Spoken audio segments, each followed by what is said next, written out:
दोस्तों, जो सिडनी में शूटिंग हुई बड़ी अफसोसनाक। It was a terror attack in which Jews were specifically targeted. कोई कह रहा है कि ये पाकिस्तानी है, कोई कह रहा है अफगानी है, कोई कह रहा है लेबनीज है। अलग अलग लोग अलग अलग बात है। पाकिस्तानी यहां तक कह रहे हैं कि साहब ये हमें बदनाम करने की तुम्हें बदनाम कौन करेगा? तुम ऑलरेडी बदनाम हो। तुम्हें मजीद बदनाम करने की और कोई साजिश कर नहीं सकता। जो नवीद अकरम है, यानी कि साजिद सीनियर टेररिस्ट है, जूनियर टेररिस्ट नवीद अकरम है, जो कि पकड़ा गया है, साजिद निपट गया। ये तो वही इंसान है जिसको सिक्योरिटी एजेंसीज बड़े ध्यान से इसको ट्रैक कर रही थी। और कल का जो वाकया हुआ है बोंडाई बीच पे, वो भी यही था। अच्छा, नावेद अकरम और उसका बाप साजिद अकरम, इन लोगों ने कारनामा करा है। अच्छा, अब मैं आपको एक बात बताना चाहता हूं कि ये कुछ अखबार हैं, ये बड़ा एक सोशल मीडिया पे एक लड़ाई सी चल रही है। कोई कह रहा है कि ये पाकिस्तानी है, कोई कह रहा है अफगानी है, कोई कह रहा है लेबनीज हैं। अलग अलग लोग अलग अलग बात है। पाकिस्तानी यहां तक कह रहे हैं कि साहब ये हमें बदनाम करने की तुम्हें बदनाम कौन करेगा? तुम ऑलरेडी बदनाम हो। तुम ऑलरेडी बदनाम हो। ये चाहे ये जो नवीद अकरम है ये पाकिस्तानी है या नहीं, वो बात की बात है, वो बात की बात है। लेकिन तुम ऑलरेडी बदनाम हो और तुम्हें यह बात माननी पड़ेगी, कबूल करनी पड़ेगी। तुम्हें मजीद बदनाम करने की और कोई साजिश कर नहीं सकता। यहां पे दोस्तों आप ये देखिए, अब Pakistani national based in Sydney, सामने हमने आपके इसकी कटिंग दिखा दी है। ये अखबार कह रहा है। अब मेरे पास मत आना कि मेजर साहब आपने बोल दिया और ये हम तो ऐसे नहीं है, आपने गलत न्यूज। मैंने कोई गलत न्यूज नहीं चलाई। कौन से अखबार ने उसको पाकिस्तानी बोला है, मैंने उसका नाम सामने डाल दिया। ठीक है। ये कहता है कि he was looking for work. ये नवीद अकरम की बात कर रहा है। नवीद अकरम का जो बाप है, उसके एक साजिद अकरम जो कि सीनियर टेररिस्ट था, ये नवीद जूनियर है, बाप बेटे दोनों टेररिस्ट थे। और सीनियर टेररिस्ट की एक फ्रूट की दुकान थी। जो नवीद था, छोटा वाला टेररिस्ट था, वो ब्रिकलेयर का काम करता था। उसकी कंपनी बंद हो गई, इंसॉल्वेंट हो गई, तो वो काम ढूंढ रहा था। ये अभी तक की कहानी है दोस्तों, कि ये दोनों बाप बेटे, और जो बाप था वो उसके पास 6 हथियार थे जो अपने पास रखता था हथियार। उन्हीं हथियारों का इस्तेमाल करके ये मास शूटिंग करी गई है। साजिद अकरम की वाइफ, उसका नाम वेरेना बताया जा रहा है, जो कि एक ऑस्ट्रेलियन सिटीजन थी। ऑस्ट्रेलिया का वीजा पाने के लिए, सिटीजनशिप पाने के लिए उसने एक ऑस्ट्रेलियन औरत से शादी करी। यहां पे यह बताया जा रहा है कि पार्टनर वीजा था उसके पास, which allows the spouse of an Australian citizen to stay and work in Australia. अच्छा, जो नवीद अकरम है, यानी कि साजिद सीनियर टेररिस्ट है, जूनियर टेररिस्ट नवीद अकरम है, जो कि पकड़ा गया है, साजिद निपट गया। Sajid is no more, he is dead.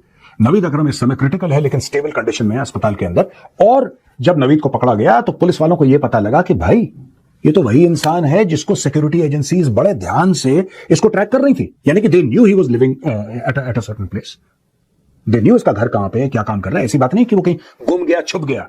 लेकिन कहने की बात यह है कि नवीद अकरम ऑस्ट्रेलियन इंटेलिजेंस एजेंसीज के रडार में था, क्योंकि ये टेररिस्ट के साथ इसकी बातचीत चल रही थी इंटरनेट पे। जो भी ये काम कर रहा था, उल्टे सीधे, he was, let us use the term very loosely, he was a person of interest.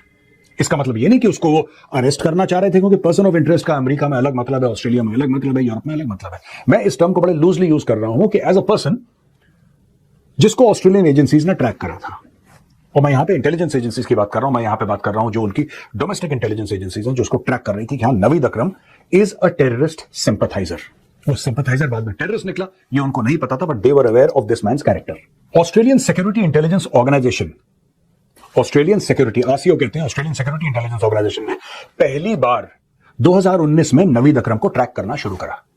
जब इसकी हरकतों से, ऑनलाइन चैटर से, इसकी बातचीत जिनसे है, उठना बैठना जिनसे है, यह पता लगा कि this person could be dangerous. अब इन्होंने क्यों उसके ऊपर एक्शन नहीं लिया, आई डोंट नो। प्रॉब्लम यह भी है कि अगर आप कुछ एक्शन लें तो वहां पे बॉडीज खड़ी हो जाती हैं, इस्लामोफोबिया, ये कुछ करे, ये कुछ करे। अगर आपने कुछ एक्शन ले लिया तो आप इस्लामोफोबिक हैं। और गोरे बड़ा डरते हैं इससे, they are very scared of this. किसी ने इस्लामोफोबिक बोल दिया, किसी ने रेसिस्ट बोल दिया, तो गोरा वैसे ही दुबक के बैठ जाएगा। तो लोग इस्तेमाल करते हैं, खुल के कार्ड खेलते हैं यार, इस्लामोफोबिक आदमी। अच्छा, यहां पे मैं ये देख रहा हूं कि बहुत लोग डिफेंड करने के लिए आ गए, और बड़े सारे लोग इसको डिफेंड भी कर रहे हैं, कह रहे हैं कि नहीं, आप, you don't make it into a Muslim issue और a Jewish issue, this is a terror issue. ठीक है, I am totally in agreement यार, let us not make it an issue of religion, right. मैं ये पूछना चाहता हूं कि अगर ये रिलीजन का मामला नहीं है, अगर ये मजहब का या धर्म का मामला नहीं है, तो फिर यहूदी टारगेट क्यों किए गए? Why were they targeted? और ये दोनों बाप बेटे जो हैं, इन्होंने जानबूझ के यहूदियों को क्यों टारगेट करा? इनको पता था कि वहां पे यहूदी आएंगे। ये गाड़ी से गए, वहां पे अपनी गाड़ी पार्क करी होगी। जाहिर सी बात है, जो हथियार हैं ये मेट्रो में तो लेने गए होंगे, ये किसी तरीके से पहुंचे वहां पे, और उसके बाद इन्होंने जानबूझ के उन लोगों पे फायर करा। ऑस्ट्रेलिया के होम मिनिस्टर टोनी बर्क ये कहते हैं कि 1998 में साजिद अकरम, जो नवीद अकरम का बाप था, वो 1998 में एक स्टूडेंट वीजा लेके ऑस्ट्रेलिया पढ़ने के लिए आया था। आप ट्रैक रिकॉर्ड देखिए आदमी का। 1998 में वो स्टूडेंट वीजा लेके ऑस्ट्रेलिया आता है पढ़ने के लिए और आज की तारीख में फल बेच रहा है। फल बेचने के लिए कौन सी डिग्री चाहिए यार? ऑस्ट्रेलियंस को कुछ समझ में नहीं आता कि कौन फर्जीवाड़े से आया है, कौन सच्चा है, कौन झूठा है। नवीद अकरम तो पैदा ही ऑस्ट्रेलिया में हो गया, ठीक है, वो तो ऑस्ट्रेलिया में पैदा हुआ, लेकिन उसका बाप जो सीनियर टेररिस्ट था वो आया 1998 में स्टूडेंट वीजा लेके। और बाद में अकॉर्डिंग टू आवर रिसर्च, ये रिसर्च बताती है कि 2001 में वो पार्टनर वीजा यानी कि आया वो और 3 साल के अंदर उसने एक ऑस्ट्रेलियन लड़की पकड़ी, उससे शादी करी और वो पार्टनर वीजा में उसका वीजा बदल गया। So he started living as the husband of an Australian citizen और a partner of an Australian citizen. उसकी वाइफ का नाम वेरेना बताते हैं, वो अकरम की मां है, यानी कि नवीद अकरम की मां, यानी कि साजिद अकरम की बीवी। जानबूझ के देखिए 2-3 चीजें हैं। ये जो साजिद अकरम है ये डे 1 से रेडिकलाइज था, जानबूझ के वहां पे पहुंचा 1998 में। 2001 में इसने एक ऑस्ट्रेलियन लड़की पकड़ी, उसके साथ शादी करी, वहां पे आया। इसके बेटे को जो नवीद अकरम है वो तो ऑस्ट्रेलिया में पैदा हुआ। मैं आपसे ये पूछना चाहता हूं कि he took the benefits of a first world country. Naveed Akram and even Sajid Akram, they took benefits of a first world country. अच्छी रोड, अच्छी हवा, अच्छा पानी, पूरा गवर्नमेंट सपोर्ट, कम्युनिटी सपोर्ट, सब कुछ। ये नफरत कहां से आई? अगर ये पाकिस्तान में रहते मैं समझ लेता कि साहब पाकिस्तान में ऐसी नफरत, ऑस्ट्रेलिया में ऐसी नफरत कहां से आई? जो बंदा पैदा हुआ ऑस्ट्रेलिया में, जिस ऑस्ट्रेलिया ने उसके बाप को इतना बड़ा मौका दिया कि you are getting out of a hell hole and then you are settling down in Australia and making a life for yourself, you got married, you had a child there in Australia. तुमने उस वतन के साथ गद्दारी करी जिसने तुम्हें तब सहारा दिया था जब तुम बेसहारा थे। This is beyond me. ये कैसी साइकोलॉजी है, कैसा इंडोक्ट्रिनेशन है, ये है क्या ये मामला पूरा? जो साजिद अकरम था उसके पास, मैंने आपको बताया कि 6 हथियार उसके पास थे, कुछ राइफल्स थी, कुछ हैंडगन्स थी वगैरह वगैरह।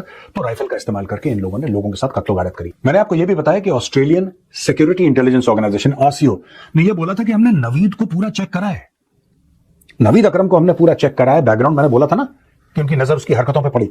और actually ASIO said, Australian security intelligence organisation, तो उनकी इंटेलिजेंस एजेंसी है, उसने एक्चुअली बोला कि नहीं नहीं, हमें पूरा यकीन है कि जो नवीद है, नवीद अकरम जो है जूनियर टेररिस्ट, वो वायलेंस नहीं करेगा, इसलिए छोड़ दो। Can you imagine this? A first world country with a first world intelligence agency, और at least that is what they would have us believe, actually gave a clean chit to Naveed Akram. इन्होंने नवीद अकरम को clean chit दी कि भाई हमने इस बंदे को investigate करा और ये वायलेंस नहीं कर सकता, ठीक है, ये गलत संगत में पड़ गया है, थोड़ा सा ये गलत संगत में पड़ गया है, ये उठता बैठता गलत लोगों के साथ है। इसका मतलब ये नहीं कि वायलेंस करेगा। लेट्स नॉट जज him, let's not be judgmental. उसने अपने बाप के साथ मिलके दर्जन से ज्यादा लोग उड़ा दिए भाई। ये था assessment Australian security intelligence organisation का। अब दोस्तों ऑस्ट्रेलिया के अंदर अब लोग कह रहे हैं कि यार क्या करेंगे, no you see there is a certain sense of suspicion कि ये जो इस्लामिस्ट रेडिकलाइजेशन है, इस्लामिक रेडिकलाइजेशन है, ये कितना डीपली एम्बेडेड है। फटाफट जो इमाम ऑर्गेनाइजेशन है उसने मना कर दिया कि नहीं ये तो बहुत गलत चीज है, गलत चीज है, ये है वो है। दोस्तों एक बात मैं आपको बताऊं, ये सब जो आज की तारीख में इमाम कह रहे हैं ना ऑस्ट्रेलिया के, बहुत गलत है, ये गलत हरकत है, and all of that they are condemning it, ये रेडिकलाइज हुआ कैसे यार? कोई मुझे ये तो बताए कि रेडिकलाइज कुछ हुआ होगा ना, कुछ तो हुआ होगा। अगर उसका बाप पहले से रेडिकलाइज था, उसके बाप ने उसको रेडिकलाइज करा होगा, लेकिन ये स्कूल तो गया होगा कहीं पे, ये लोगों से मिला होगा, ये वहां पे इमाम या कहीं गया होगा, मस्जिद में गया होगा, कहीं पर तो किसी ने इसके दिमाग में कुछ डाला होगा, कुछ तो हुआ होगा यार। और क्या जरूरत थी साजिद को, यानी कि इसके बाप को जो मर गया अभी, 6 हथियार लेने की, 6 लाइसेंस्ड वेपन्स, उसकी क्या जरूरत था? ऐसा क्या खतरा था उसको? तो दोस्तों मेरे 2 सवाल हैं यहां पे। पहला सवाल यह है कि क्या साजिद अकरम और नवीद अकरम बाप बेटे कई सालों से टेरर अटैक प्लान कर रहे थे? रेडिकलाइजेशन, फाइनेंसिंग, हथियार खरीदो, लाइसेंस के लिए अप्लाई करो, एमुनेशन लाओ। क्योंकि एक दिल चाहिए, एक कलेजा चाहिए, आप जाके, या फिर एक मकसद चाहिए कि आप सड़क पर जाके मासूम लोग जिनको आप जानते तक नहीं है, आप उनको मारें, आप उनकी जान ले लें। This is not normal human behaviour. कि आप देखिए, अगर आपकी किसी से दुश्मनी है या अगर बहुत ज्यादा नफरत है और आप उसके ऊपर जानलेवा हमला करते हैं, वो भी गलत है, लेकिन कहीं ना कहीं इंटेंट समझ में आता है कि हाँ साहब ये था, वो तो जानते भी नहीं थे। आप सोचिए जरा, just try and wrap your head around this. Sajid Akram and Naveed Akram बाप बेटे, ये जिनको गोली मार रहे हैं तो उनको जानते भी नहीं थे। They did not know who these people were. उनको सिर्फ ये बात पता थी कि वो यहूदी हैं, ज्यूज हैं, इसलिए मारो। कहने की बात यह है कि किसी ना किसी को somebody must have told them ना यार, किसी ने तो समझाया होगा कि यार देखो, अगर कोई यहूदी है तो वाजिबुल कत्ल है, आप उसको मार सकते हो, it's okay to kill them. somebody must have told them this।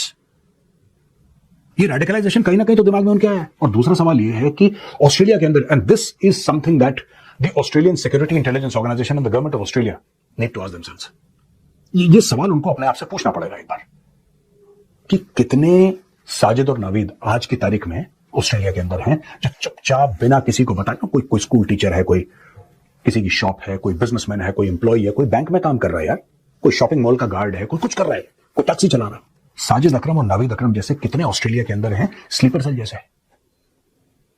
जिस दिन कमांड आया ऊपर से हथियार लेके चढ़ दौड़े। Today it is guns, tomorrow it may as well be a knife और something like that, a random knife attack, lone wolf, who knows. देखना पड़ेगा, सुरक्षित रहना पड़ेगा।